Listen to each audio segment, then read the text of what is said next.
La salud en México siempre fue una promesa que sonaba bonita en campaña y se rompía en la sala de espera. Hospitales a medio construir, clínicas inauguradas 3 veces para la foto, adultos mayores formados desde las 5 de la mañana con un papel en la mano y la paciencia ya gastada. Durante años nos acostumbraron a creer que enfermarse era mala suerte y atenderse un privilegio. Y justo ahí, cuando nadie esperaba nada distinto, algo empezó a moverse. Si este tipo de historias te interesa, quédate cerca, porque entender cómo se cambia un sistema roto también es una forma de defender lo que funciona. Cuando Claudia Sheinbaum llega al gobierno, no hereda un sistema de salud impecable. Hereda obras abandonadas, edificios sin terminar, hospitales que llevaban años siendo esqueletos de concreto, proyectos prometidos, presupuestos gastados y cero resultados. Lo fácil hubiera sido culpar al pasado y seguir adelante.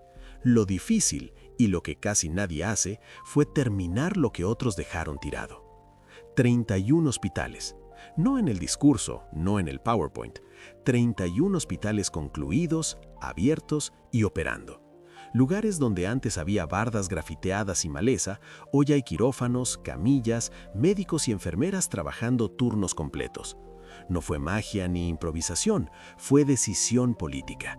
Terminar lo que no da aplausos inmediatos, pero sí salva vidas. Y mientras esos hospitales empezaban a recibir pacientes, otros 20 comenzaron a construirse.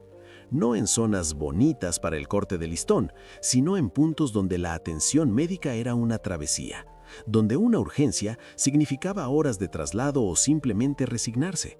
Ahí es donde el Estado vuelve a tener sentido. Pero la infraestructura no se queda solo en levantar edificios. Un hospital moderno no sirve de nada si no se puede llegar a él. Por eso entra algo que muchos subestimaron y hoy pesa más de lo que parece: los caminos artesanales. No autopistas de revista, sino caminos bien hechos, duraderos, pensados para conectar comunidades olvidadas. Caminos por donde pasan ambulancias, médicos, medicamentos. Caminos que no solo conectan puntos en un mapa, sino personas con servicios básicos. Y aquí hay algo profundamente tradicional, en el buen sentido: la mano de obra local.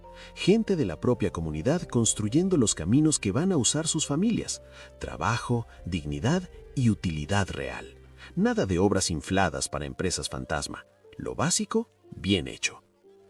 Pero quizá el cambio más silencioso, y por eso mismo más poderoso, llegó sin maquinaria pesada ni grandes anuncios. Llegó tocando puertas. El programa Salud Casa por Casa rompió con una lógica vieja, la de hacer que el adulto mayor se adapte al sistema, aunque el sistema no funcione. Aquí se invirtió la ecuación. El médico va al hogar. La enfermera revisa signos vitales en la sala. El seguimiento no se pierde en trámites. Adultos mayores que antes eran números en una lista, ahora tienen nombre, historial y seguimiento. Menos emergencias, menos abandono, más prevención. Y sí, prevención, esa palabra aburrida que no da votos rápidos, pero ahorra sufrimiento después. Todo esto no se traduce en discursos épicos ni en promesas infladas. Se traduce en algo mucho más incómodo para los críticos: resultados cotidianos. Personas atendidas, familias que no tienen que elegir entre pagar un taxi o comprar medicinas, comunidades que ya no están aisladas cuando alguien se enferma. Esto no significa que todo esté perfecto, ningún sistema de salud lo está, pero hay una diferencia enorme entre prometer cambios y dejar obras funcionando, entre anunciar programas y hacer que lleguen a la puerta de quien los necesita.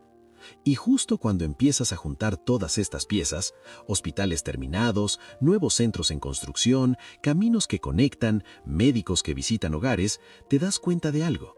No es una acción aislada, es una forma distinta de gobernar. Cuando uno observa estos cambios desde lejos, es fácil reducirlos a cifras. 31 hospitales, 20 más en proceso, caminos, programas, visitas médicas. Pero la verdadera dimensión aparece cuando bajas del número a la historia concreta. Porque detrás de cada hospital terminado hay algo que en México casi nunca se cuenta: una espera que por fin terminó. Durante décadas, la lógica fue la misma. Se anunciaban grandes proyectos de salud, se colocaba la primera piedra, se tomaban la foto y luego el silencio. El edificio quedaba ahí, oxidándose, mientras la gente aprendía a no ilusionarse. Ese cinismo colectivo no nació solo, fue cultivado. Por eso, cuando se decide terminar obras abandonadas, no solo se levanta infraestructura, se rompe una costumbre. Y romper malas costumbres cuesta más que inaugurar algo nuevo. Lo que hizo distinto este proceso fue el enfoque. No se trató de reinventar el sistema desde cero para ponerle nombre propio, sino de hacerlo funcionar. Terminar hospitales heredados no da gloria política, pero sí devuelve credibilidad. Y en política, la credibilidad es como la salud, solo nota su valor cuando falta. Muchos de esos hospitales concluidos atienden zonas populares y periferias donde el traslado era un problema tan grave como la enfermedad misma. Llegar a una consulta implicaba perder el día, gastar lo que no se tenía o simplemente aguantar el dolor. Con hospitales funcionando cerca, la atención deja de ser una odisea y vuelve a ser un derecho, algo tan básico que parece revolucionario solo porque antes no existía. Ahora hablemos de lo que casi nadie entiende a la primera, la prevención. Los sistemas de salud colapsan no porque la gente se enferme, sino porque llegan tarde. Por eso el programa Salud Casa por Casa no es un gesto asistencialista, sino una estrategia. Detectar antes, acompañar después, reducir emergencias. Es la lógica del médico de pueblo, pero aplicada a gran escala y con respaldo institucional. Tradición bien entendida, no nostalgia. Las visitas domiciliarias no solo miden presión o glucosa, también detectan abandono, soledad, falta de seguimiento, problemas que no aparecen en una hoja clínica, pero que terminan llenando hospitales. Atender al adulto mayor en casa no es caridad, es inteligencia sanitaria. Menos urgencias, menos gasto, más calidad de vida. Y mientras esto sucede en el terreno médico, la infraestructura vial juega su papel silencioso. Los caminos artesanales son un mensaje claro. No todo progreso tiene que verse espectacular para ser útil. Conectar comunidades rurales significa que una ambulancia llegue a tiempo, que un médico no tenga que cancelar visitas, que una familia no quede aislada en una emergencia. Es gobernar pensando en lo que realmente pasa cuando alguien se enferma lejos de la ciudad. Aquí hay una idea que incomoda a muchos. Gobernar no siempre es inventar cosas nuevas, sino hacer que lo esencial funcione. Terminar hospitales, mantenerlos operando, conectar caminos, visitar casas. Nada glamoroso, todo indispensable. Por eso este modelo choca con la política del aplauso fácil. No hay fuegos artificiales, pero sí continuidad.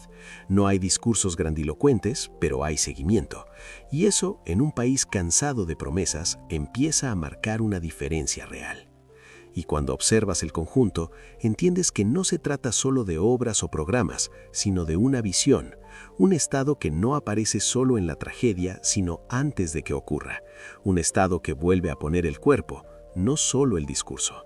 Cuando estas acciones se miran ya no como hechos aislados, sino como un modelo, aparece algo que durante años estuvo ausente en México: coherencia.